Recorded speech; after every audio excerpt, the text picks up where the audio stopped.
Salut à tous, je suis ravi de vous retrouver sur canalturf.com. Nous allons évoquer le programme de ce samedi 1er février avec une réunion principale sur l'hippodrome de Paris-Vincennes.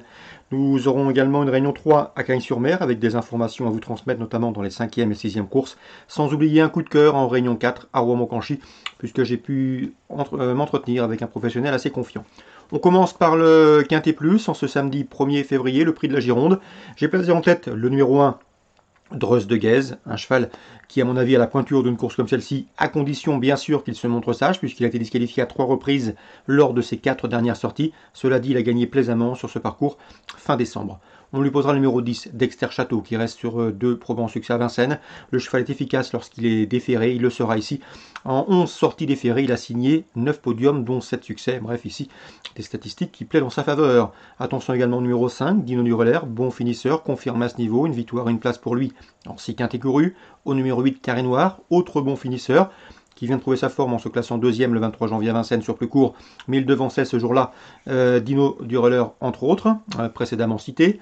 Le 16, Serial d'Atom, doit rendre 25 mètres, certes, mais c'est un cheval qui est confirmé en pareille société. 7 places pour lui en 16 quintés courus. Malgré le rendement de distance, une place est dans ses cordes. Le 3, Bosco de Goutier, vient de prouver sa forme en s'imposant en amateur. Il revient ici dans les quintés avec des ambitions. Le 4, Dream, aurait préféré une piste plate, mais c'est un cheval qui est capable dans un bon jour de faire l'arrivée d'un quintet de ce type, tout comme le 12, Bora Boragiel. Elle n'a pas été épargnée par les ennuis de santé, ce qui explique des performances en Nancy, mais elle est capable également de faire l'arrivée d'un tel événement, celui de ce samedi 1er février. Résumé chiffré, l'As Dreux de Guèze, le 10 Dexter Château, le 5 Dino Dureller et le 8 Carré Noir. On complète avec le 16 Cyriel d'Atom, le 3 Bosco de Goutier, le 4 Dream et le 12 Bora Boragiel. En canon partant, je citerai le numéro 7 Cabernet. Suite du programme Vincennes, on prépare notamment le critérium des jeunes qui aura lieu dans 15 jours. Dans le prix Roquépine, l'épreuve d'ouverture, le 113 Havana d'Orcy s'annonce redoutable. Havana d'Orcy, c'est 4 victoires en 8 courses courues. C'est également des succès dans les prix Une de Mai et Gélinote. Une nouvelle fois, elle s'annonce redoutable. Le 12 Orabéji et le 8 Héroïne Darling ont terminé dans son sillage dans le prix Gélinote, mais je leur préférais toutefois le 11 Havanaise. C'est une pouliche tenue en estime par la famille Bossuet, une pouliche qui possède un gros moteur et à mon avis, c'est la principale opposante à Havana d'Orcy. Elle peut même lui damer le pion à la faveur d'un parcours sans faute. 113, 111, mais de préféré, le 8 et le 12 viendront ensuite. Dans le prix Paul Viel, le pendant pour les mâles, le 207 Elgafel s'annonce redoutable. Elgafel, c'est tout simplement le chef de file de la promotion. 6 victoires en 7 courses courues et également une deuxième place. Il a remporté les dernières préparatoires et les derniers groupes 2 de ce type. Il retrouvera sur sa route le 5 Hookerberry, son dauphin dans le prix Emmanuel Margouti le 21 décembre, mais également son compagnon d'entraînement, le numéro 6, Heaven's Pride, qui a terminé deuxième du prix Maurice de Guest derrière lui le 11 janvier. Ces deux-là devraient une nouvelle fois lutter pour les accessites. Je leur préférais également le 4 Herblock One. C'est un cheval tenu en haute estime par Luc Rollens. C'est un cheval facile, un cheval calme, un cheval qui possède une bonne vitesse de base. Et à mon avis, dans ce lot, il peut parfaitement prendre la deuxième place, lui qui reste sur les 2 places de quatrième dans les prix Emmanuel Margouti et prix Maurice de Guest. Mais ce jour-là, dans le prix Emmanuel Margouti, ça s'est mal passé pour lui. Le cheval était vite en tête, il a contré plusieurs attaques, ça a été vite. Il a eu une course dure en contrant les offensives et il a logiquement baissé pavillon pour finir. Mais dans le prix de Maurice de Guest, eh bien on l'a couru plus sagement, il a attendu côté corde, il est venu finir plaisamment. Une course morale, ça lui a fait du bien. Et à mon avis, dans ce lot, il s'annonce redoutable, d'autant que le départ des 2175 mètres en descendant va nettement le favoriser. 207 Elgafel, 204 Herblock One. Ensuite pour les places, le 5 Hookerberry et le 6 Heaven's Pride. Concernant la quatrième, je vous recommande vivement d'investir sur le 414.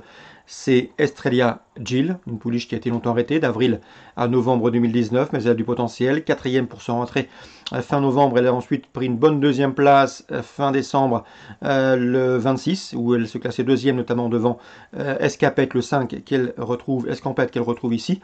Deuxième ce jour-là, mais depuis elle a gagné sur plus court. Donc à mon avis, ce 414, Estrella Jill affronte des rivales à sa portée. J'en ferai ma nette favorite dans ce quatrième rendez-vous à Vincennes, le 414. On poursuit avec le 708 Flore Méritée. Elle débute remontée, mais elle possède le meilleur chrono du peloton sur ce parcours et à mon avis, elle peut frapper fort d'entrée de jeu. Elle devrait, selon moi, s'expliquer avec le 710 Folie Mix qui vient de s'imposer sur 2002 devant 3 de ses rivales du jour, une confirmation logiquement attendue.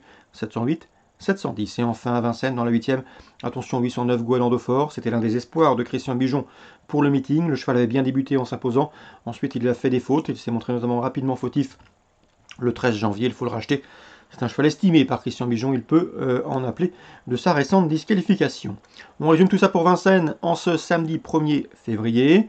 113, 111, 112, 108, 207, 204, 205, 206, 414 et éventuellement 405, 708, 710 et 809. On passe à Cagnes, Réunion 3, 2 coups de cœur à vous en transmettre. Le 502 à Charanne qui avait bien débuté dans le toujours bien composé et convoité prix de Crève-Cœur.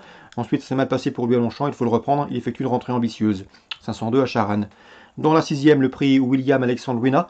J'aime beaucoup le 608 Good Question. Good Question qui affiche déjà une quinzaine de podiums en seulement 24 courses courues et surtout des statistiques irréprochables à Cagnes-sur-Mer. Le cheval a couru 4 fois sur le gazon cagnois. Résultat, 2 victoires, 2 places de deuxième. Deuxième notamment de cette course l'an dernier et ensuite lauréat du Grand Prix. C'était la première étape du défi du galop l'an dernier. Donc le 608 Good Question s'annonce à mon avis redoutable sur cet hippodrome azuréen.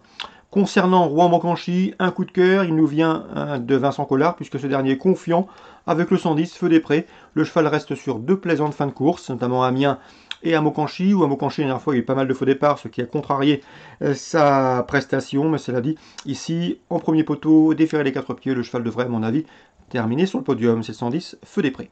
Voilà pour les infos de ce samedi 1er février, bonjour à tous, rendez-vous demain pour un nouveau programme.